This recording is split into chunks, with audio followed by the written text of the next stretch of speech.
In the town of LaPorte, Indiana, at the beginning of the 20th century, lived a quiet widow with her children. But all was not as it seemed. That's ahead this week on Footnoting History.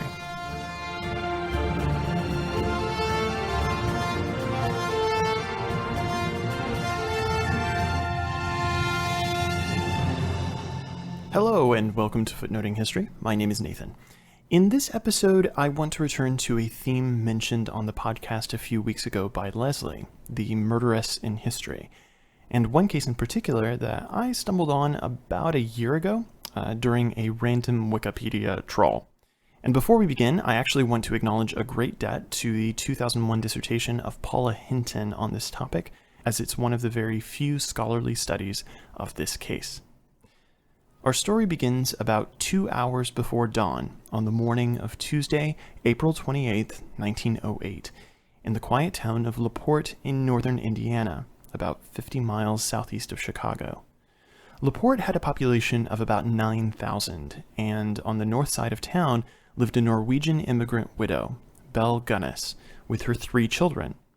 Belle's husband, second husband I should say, Peter Gunness, had died in an accident 6 years before, only 8 months into their marriage. Since her husband's death, Belle had relied on a series of hired hands to help her manage her small acreage, and it was the most recent of these hired men, Joseph Melson, who awoke in the pre-dawn hours to discover that the Gunness house was on fire. Now, Melson lived in the back end of the house, and his attempts to gain entrance to the front of the house, where Belle and her children lived, were met with locked doors. Despite his efforts, and those of neighbors who soon showed up, they could not rouse the family.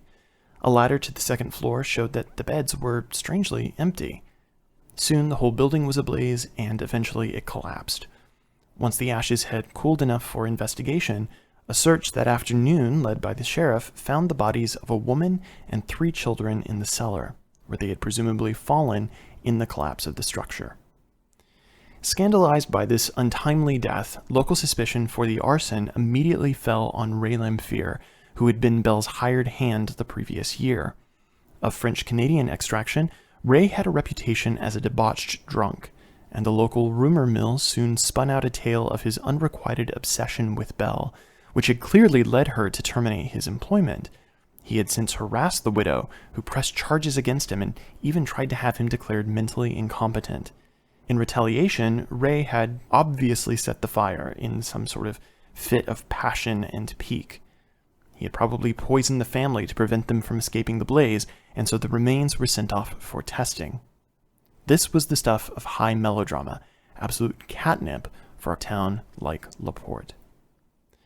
For 5 days, the tragedy which had befallen the widow Gunness and her children at the hands of Ray Lamphere was the talk of the town, and it dominated the headlines of the local papers, until Sunday, May 3rd. On that day, a man named Asle Helgelein showed up in LaPorte. He was there to find his brother, Andrew, who had farmed with him in South Dakota, but had left in January and had not returned. It seems Andrew had answered an ad placed by Belle in a regional Norwegian language newspaper. She was on the hunt for a husband. Now, a Lonely Hearts ad in and of itself was not that unusual for the time. This was, of course, an age well before Tinder or OkCupid. For a single woman with several children like Belle in the early 20th century, finding a husband was a practical, financial consideration, and it seems logical that she would seek stability and companionship with other members of the Norwegian immigrant community. Andrew had told Asle that he would return in a week. Months passed, and Asle grew increasingly concerned. He wrote to Belle to find out what had happened to his brother. She claimed that Andrew had only stayed a week before leaving, possibly to see family in Norway, but that he intended on returning to her eventually. In further letters, she claimed to have sent Ray, who was still working for her at the time, to South Dakota to find Andrew, before saying that, at last, she had heard from him. He was in Chicago, and about to head to Norway. Yet Andrew sent no word to Asle, despite the fact that the two were very close. After 4 months with no sign or message, Belle finally told Asle to come join her in Indiana, and they would go looking for him. Oh, and while he was at it, could he sell off Andrew's livestock and bring her the money when he came? The shifting story and request to bring money put Osla on his guard, especially when he learned that Andrew had wired much of his life savings, $3,000, to a bank in Porte. Still, he did come in search of his brother, only to immediately learn about Belle's demise a few days before. On the 5th of May, 2 days after arriving in Porte, and a week to the day after the fire, he went out to the remains of Belle's house, where Joseph Maxon was still working, clearing away the ashes. Something about this whole affair didn't sit right with Osla, so he asked Maxon if he had dug any holes or pits on the property. Again, this would have been relatively commonplace. In an era before garbage trucks, many people, particularly in rural communities, would simply dig a hole somewhere on their property, fill it up with their trash, and then cover it over. And so the two men began digging in one of Belle's dumping spots, and underneath the cans of fish and tomatoes, they found a dismembered torso, legs, arms, and a head. It was the body of Andrew Helgelien. After the sheriff was notified, holes started to cover the property as they began a search for more bodies, and soon they found another, and another, and another. By the time they were done, 11 bodies had been discovered, 9 male and 2 female. All had been dismembered, the bodies and limbs put in gunny sacks and buried under trash. Belle Gunness, it seems, had been a busy woman. But Belle wasn't her real name, at least not originally. She was born Brynhild Paulsdatter in November of 1859 in the remote village of Selba, Norway. She had come to the United States a month before her 22nd birthday, and for over a decade lived in Chicago. At the age of 34 in 1893, she finally married for the first time. Her husband, Belle Sørenson, was employed as a department store detective, but the two soon opened up their own sweet shop, which did not go so well and burned down a year after they opened it. Together, they had 4 children, only 2 of which, Myrtle and Lucy, would survive infancy. The couple also took in a girl named Jenny Olsen, who may have been Belle's niece, but whose father was still living. The details on this are a little murky. One day, in July of 1900, Mads came home from work, and then he took a post-dinner nap, from which he never awakened. When the police arrived, Belle told them that he had complained of some kind of stomach pain, and he had taken some medicine, but when she discovered his dead body on the couch, she threw it out. The cause of death was listed by the coroner as stomach hemorrhage. As Paula Hinton observes, it was exceedingly fortunate that Mads had chosen to die on this particular day, as it was the only day that his old and new life insurance policies overlapped. Belle did not stay long in the Chicago suburb where she and her husband had made their home, and by November 1901 had moved with her children to LaPorte, Indiana. By the following April, she had remarried, this time to a farmer, Peter Gunness. Peter had 2 children of his own, Swanhild and a 7-month-old infant who only died a week into their marriage. By September, Belle was pregnant again. In December 1902, 8 months after Belle and Peter's marriage, a doctor was summoned to the Gunness house in the middle of the night. When he arrived, he found Peter Gunness lying on the floor of the living room, dead of a fractured skull and cerebral hemorrhaging. Belle said that the couple were getting ready for bed when Peter, as he went to put his shoes behind the stove so that they would be warm in the morning, knocked over part of a sausage mill where it had been sitting on a shelf above the stove, and it had fallen on him. Stumbling, he had also turned over a pot of hot water on the stove, and this scalded him. According to Belle, Peter had lived through the incident, moaning rather loudly, and had passed the night in pain downstairs. Belle had slept upstairs with her children, but awoke in the night to check on her husband. By the time the doctor finally arrived, Peter Gunness was dead, face down on the floor. But the story didn't completely line up. The medical examiner could not find any burn marks from the hot water anywhere on Peter's body. And why was he face down on the floor of the living room? Certain details from the children's testimony did not match Belle's, and her sequence of events didn't entirely make sense. Nevertheless, Peter Gunness's death was ruled an accident, and Belle received a payment of $3,500 from his insurance policy. The year after Peter's death, Swanhild's uncle came and removed her from Belle's house. The girl would later testify that she had been terrified of Belle. Swanhild's fate was much better than that of Jenny Olsen, Belle's ward, who she supposedly adopted, but there's no clear record of this. Jenny at one point had gone to live with her father, but Belle somehow persuaded the girl to return. After 1906, no one in Porte saw her again, and Belle told people she had gone to a school in California. In reality, she had never left the farm, and was one of the 2 female bodies found in the search of the property. So, who were the other 8 men and 1 woman? After the discovery of Andrew Helgeline's body, details and accounts came flooding in. For the last 6 years, Belle had been putting marriage ads in papers across the Midwest, especially ones targeted at Scandinavian immigrants, advertising herself as a well-off widow with fertile land in search of a husband. Belle would engage the men who answered her ad in extensive correspondence, where she feigned devotion and gave them promises of marriage.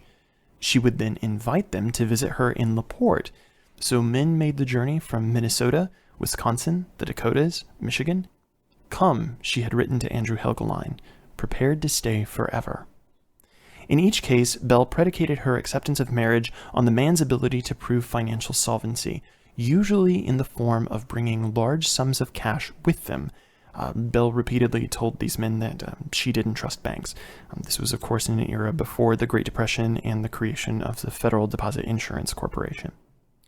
These men would arrive at the Gunness home, perhaps be seen by a few people around town, and then never heard of again. Soon, friends and relatives began to pour into Porte to identify the bodies, telling stories of male relatives who had disappeared. Other men recounted how they had answered Belle's ads, but were put off by her requests for money. Some had even gone so far as to come to Porte and stayed with Belle, only to discover her messing with the doorknob to their room, or awakened to find her standing over them in the middle of the night. Several mentioned that there were a few rooms in the house into which they were forbidden to look. The post-fire search of the ruins of the Gunness estate had turned up a set of men's watches. Authorities now knew how they had gotten there. The other female body was never positively identified. The revelation of Belle's grisly activities turned Porte upside down for the next month. Area papers reported that on the Sunday after the discovery of the bodies, people came in by train and flocked to the Gunness farm with picnic baskets. Vendors set up shop on the site selling ice cream and postcards. The story of the bodies was reported in the New York Times and even reached papers in Cuba. Belle's crimes became a moralizing point for commentators about domesticity and the supposed criminal proclivities of immigrants who failed to fully assimilate into American society. Belle, however, was not alive to answer for her crimes, and the matter of who set the fire to her house still had to be settled. Suspicion firmly remained on Ray Lamphere. He was charged not only with arson, but also as an accomplice in the murder of Andrew Helgeline. On the charge of murder, he was acquitted, but he was found guilty of arson and sentenced to 2 to 21 years in the Indiana State Penitentiary. He died there the following year of tuberculosis. But did Ray Lamphere actually set the fire? It's impossible to say. There are a few details in all of this that I haven't told you. When they discovered Belle's body, along with that of her children, in the cellar of her house, it was missing its head, right arm, and lower right leg. Measurements of the remains put the height of the woman at around 5'2", but Belle was 5'7". Moreover, a piano from the ground floor had fallen through to the cellar and landed on top of the bodies during the fire. But the bedrooms were on the second floor, which means that the bodies should have been on top of the piano. When the remains of Belle's children were studied, the medical examiner determined that they had died not of fire, but of poisoning. Their stomachs contained traces of arsenic and strychnine, and they each suffered skull fractures. These are not painless poisons. Arsenic causes extreme gastrointestinal distress and stomach cramps. Strychnine is a neurotoxin that causes the muscles to lock up. If you've ever seen someone in early film or television be poisoned, especially anything Agatha Christie, she really liked using strychnine to kill people. They do that thing where their back arches up off the bed and they tense up. That is what strychnine poisoning looks like. Belle's children did not die peacefully in their sleep. And anyway, how could Ray Lamphere have possibly gotten in to poison the family? Although nothing could be conclusively proven, there was enough doubt around Belle's death to suggest strongly that she did not die in the fire, but instead had poisoned her own children, and placed the decapitated corpse of another woman with theirs in the cellar before taking her stockpile of cash from the men she had murdered and making her escape. For years afterwards, people claimed to have seen a woman matching Belle's description all over the United States. For decades, her legend lived on in Porte, though the town quickly sought to put the whole business behind them as celebrity turned to notoriety. The spot once occupied by Belle's home is now private property, but it sits near to a park and a series of lakes. If you ever find yourself there on a Sunday in May, it does look like a lovely spot for a picnic. This has been Footnoting History. If you like the podcast, be sure to visit our website, footnotinghistory.com, where you can find links to further reading suggestions related to this week's episode, as well as a calendar of upcoming podcasts. You can also like us on Facebook and follow us on Twitter at History Footnote. Until next time, remember, the best stories are always in the footnotes.